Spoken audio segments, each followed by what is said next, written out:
اللہ اللہ اللہ اللہ۔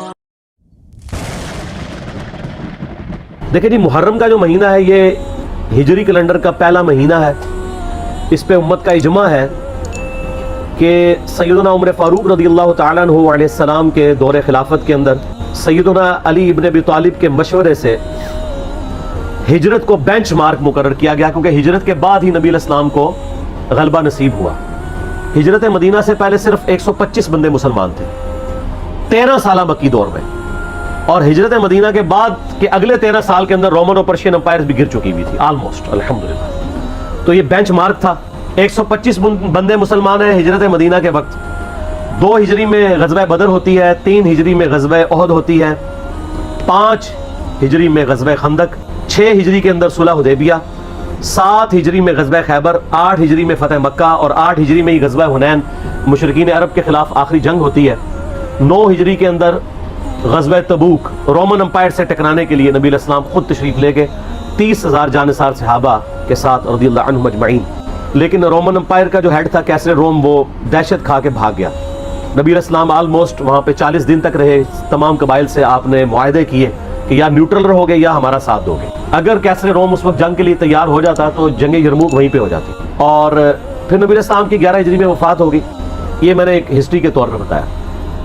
سیدنا علی کا مشورہ تھا کہ ہجرت کو ہم بینچ مارک مقرر کر کے پیرلل میں جو ہمارا لیونر کیلنڈر ہے چاند کے اعتبار سے، وہ ہجری کیلنڈر سٹارٹ کیا جائے۔ ویسے لیونر کیلنڈر تو اسلام سے پہلے کا ہے، سولر بھی اور لیونر بھی، لیکن پھر یہ اسلام کے ساتھ ہی منسوب ہو گیا۔ عیسوی بھی مسلمانوں کے ہی ہیں اور ہجری بھی مسلمانوں کے ہی ہے۔ سیدنا عثمان رضی اللہ تعالیٰ عنہ کا مشورہ تھا کہ محرم کو بینچ مارک کیا جائے پہلے مہینے کے اعتبار سے۔ نبی علیہ السلام کے مبارک دور میں، سیدنا ابوبکر کے دور میں یہ ڈیسائیڈ نہیں تھا کہ کس مہینے سے اسلامی کیلنڈر سٹارٹ ہو، تو سیدنا عثمان کا مشورہ تھا کہ محرم سے سٹارٹ ہو۔ اس کی ٹیکنیکل ریزن یہ ہے کہ صحیح مسلم میں حدیث ہے کہ رمضان مبارک کے بعد اللہ تعالیٰ کو سب سے بڑھ کر محبوب روزے اللہ کے مہینے کے روزے ہیں، اور اللہ کا مہینہ ہے محرم، نبی صلی اللہ علیہ وآلہ وسلم نے فرمایا۔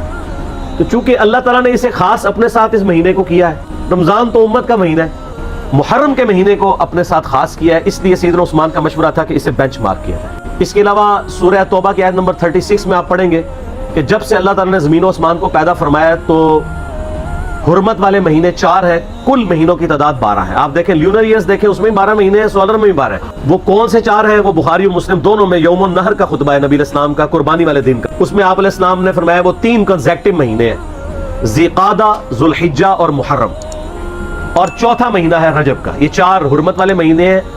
اسلام سے پہلے بھی ان مہینوں کے اندر جنگ کرنا منع تھی، لڑائی کرنا منع تھا، اسلام نے بھی اسے حرام کیا۔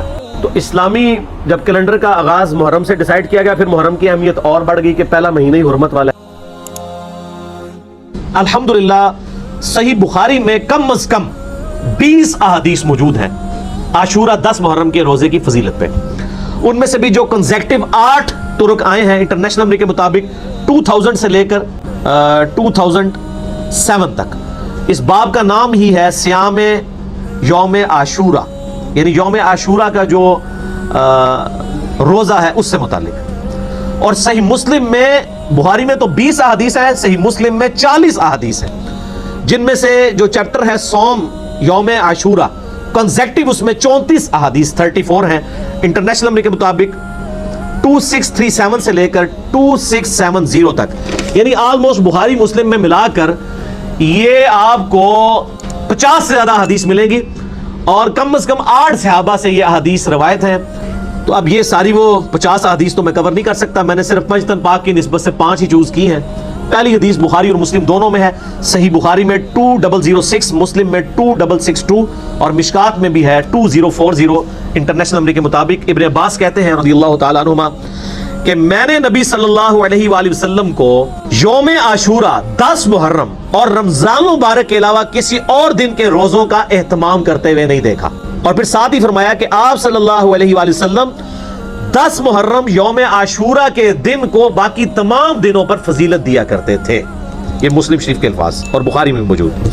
دوسری حدیث صحیح مسلم میں ہے انٹرنیشنل نمبر کے مطابق 2746 اور مشکات میں 2044، ابو قتادہ کہتے ہیں کہ نبی صلی اللہ علیہ وآلہ وسلم نے فرمایا میں اللہ سے امید کرتا ہوں کہ یوم عاشورہ یعنی 10 محرم کا روزہ 1 سال کے گناہوں کا کفارہ بن جائے گا، 1 سال کے، اور یہ گناہ صغیرہ ہی ہوتے ہیں، کبیرہ گناہ صرف توبہ سے معاف ہوتے ہیں۔ تیسری حدیث بھی بخاری اور مسلم دونوں میں ہے، بخاری میں 2002، مسلم میں 2637۔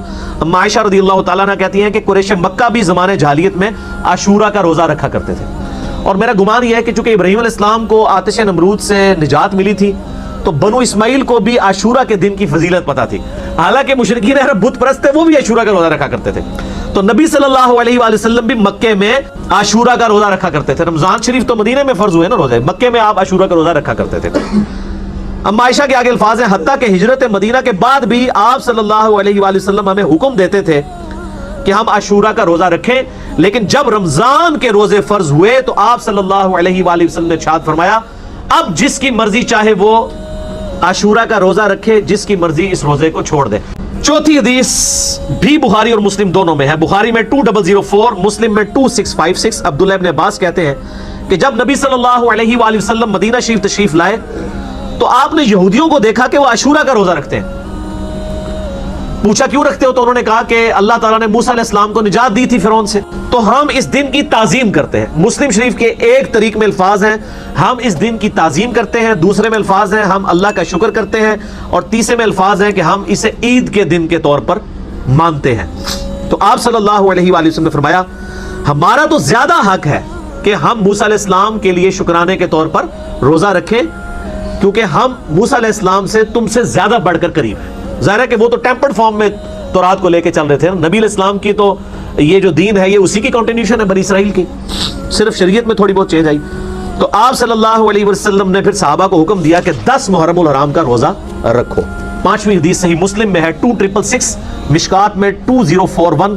ابن عباس رضی اللہ تعالیٰ عنہ کہتے ہیں کہ جب نبی صلی اللہ علیہ وآلہ وسلم نے ہمیں حکم دیا اس بات کا کہ ہم بھی جو ہے وہ عاشورہ کا روزہ رکھیں، تو کچھ اصحاب نے عرض کیا کہ یہ تو یہود و نصارہ کی پیروی ہو جائے گی ایک طرح کی، تو آپ نے فرمایا پھر تم ان کی مخالفت کرو اور تم 9 تاریخ کا روزہ رکھو، یعنی 9 محرم الحرام کا، اور اگر میں اگلے سال تک زندہ رہا تو میں بھی 9 کا روزہ ایڈ کروں گا، لیکن اس سے پہلے ابن عباس کے الفاظ ہیں کہ نبی علیہ السلام دنیا سے چلے گئے۔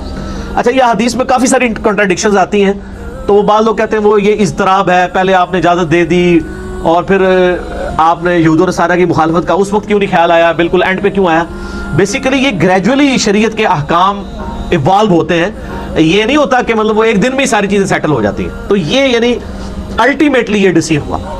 اچھا یہ جو مسلم شریف کے الفاظ ہیں نا میں اگلے تم 9 کا روزہ رکھو، یہ جب آپ کسی کا بھی ترجمہ دیکھیں گے نا بریلوی دیوبندی اہل حدیث شیعہ تو سب نے بریکٹ میں لکھا ہوگا 9 کا بھی روزہ رکھو۔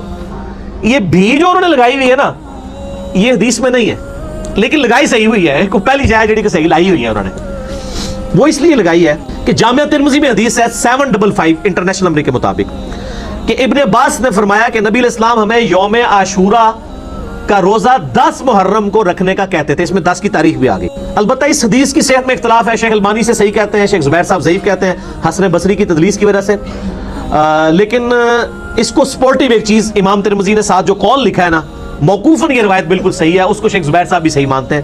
امام ترمذی نے اس حدیث 755 کے ساتھ لکھا ابن عباس فرمایا کرتے تھے کہ 9 اور 10 2 روزے رکھ کر یہودیوں کی مخالفت کرو، اور اس کی پوری سند ہے سنن کبریٰ البیہقی میں انٹرنیشنل نمبر کے مطابق 8187 جلد 4 پیج 287 پہ، جسے شیخ زبیر صاحب نے بھی اپنے الحدیث رسالے میں لکھا ابن عباس کے اس قول کو جو ترمذی لے کے آئے ہیں۔ اور میں نے پہلے بھی عرض کیا ہے کہ اگر کوئی صحابی کی حدیث موقوف ثابت ہو جائے تو مرفوع حدیث اگر ضعیف بھی ہو نا اس کو سپورٹ مل جاتی ہے۔ تو ابن عباس فرمایا کرتے ہیں کہ یہود و نصارہ کی مخالفت کرو 9 اور 10 2 روزے رکھ کے۔ اب آپ کو پتہ چلا مسلم میں انہوں نے بھی کیوں کیا ہے، وہ اس کی وجہ سے کیا۔ مسند احمد میں ایک حدیث ہے انٹرنیشنل نمبر کے مطابق 2154، یہ حدیث کمزور ہے، اس میں ابن عباس کا قول یہ ہے کہ یہود و نصارہ کی مخالفت کرو 10 سے پہلے ایک روزہ ملا کر یا 10 کے بعد ایک روزہ ملا کے، یعنی 9 اور 11 دونوں آپشن ہے۔ بہرحال اجتہاداً یہ صحیح ہے، اگر کسی شخص کا 9 کا روزہ رہ جائے، اب اس نے 10 کا رکھا ہے، میرے ساتھ ایک دفعہ ایسے ہو گیا تھا، پھر میں نے 11 کا روزہ رکھ لیا تھا تاکہ مخالفت ہو جائے 2 روزے رکھ کر۔ تو اب مسلم شریف کی جو حدیث ہے اگلے سال میں زندہ رہا تو 9 کا رکھوں گا تو وہ بھی ہے، یہ نہیں ہے کہ 10 کا چھوڑ دوں گا، 10 کے بغیر تو عاشورہ کا لفظ ہی نہیں بنتا۔ باقی پھر اسلام میں تو محرم کی اہمیت اس وقت زیادہ بڑھ گئی کہ جب اس امت نے نبی صلی اللہ علیہ وآلہ وسلم کو قبر میں گئے ہوئے صرف 50 سال گزرے تھے کہ آپ کی پوری اولاد کو سوائے چند ایک کے میدان کربلا میں مظلومانہ شہید کر دیا. سیدنا حسین ابن علی رضی اللہ تعالیٰ عنہ کی شہادت نے اس مہینے کو اور عاشورہ کے دن کو ہمیشہ کے لیے امر کر دیا. ویسے اگر آپ بخاری مسلم میں تو آتا نا اس دن فرعون ڈبویا گیا تھا، ایام اللہ میں سے ہے. اس کے علاوہ اگر آپ تاریخ کی کتابیں پڑھیں گے تو آپ کو پتا چلے گا کہ اللہ تعالیٰ کے فیصلے کے بڑے بڑے دن جو ہے وہ 10 محرم کو ہی آئے ہیں. 10 محرم کے دن ہی یونس علیہ السلام کو مچھلی کے پیٹ سے نجات ملی تھی. اب اس پہ حدیثیں سپورٹنگ نہیں لیکن تاریخ میں یہ روایتیں ملتی ہیں. 10 محرم کے دن ہی اللہ تعالیٰ نے سیدنا آدم علیہ السلام اور سیدہ حوا کی ملاقات کروا دی تھی. اس کے علاوہ کئی اور واقعات آپ کو ملتے ہیں، اس ڈیٹیل میں جانے کے لیے ضرورت نہیں ہے. تو یہ جناب محرم کی اہمیت ہے، اور کربلا کے اعتبار سے تو ظاہر ہے کہ پھر اہمیت بڑھ گئی کہ مسلمان دیکھیں اس پہ تو اجماع کر چکے ہیں کہ پوری دنیا کے مسلمان محرم کے مہینے میں جو ہے وہ کربلا کو یاد کرتے ہیں. کوئی اس دن ماتم کر کے یاد کرتا ہے، کوئی اس دن فضائل اہل بیت سنا کے یاد کرتا ہے، کوئی اس دن یزید کے فضائل سناتا ہے. تو اپنا اپنا کام سارے ڈیوٹی پوری کر رہے ہیں، نصیب والوں کا حصہ ہے. اللہ تعالیٰ ہمارا خاتمہ اہل بیت کے ساتھ فرمائے، قیامت والدین ہمیں معشور فرمائے ان کے ساتھ، آمین. اور ان کی محبت پہ ہمارا خاتمہ فرمائے، آمین. اللہ اللہ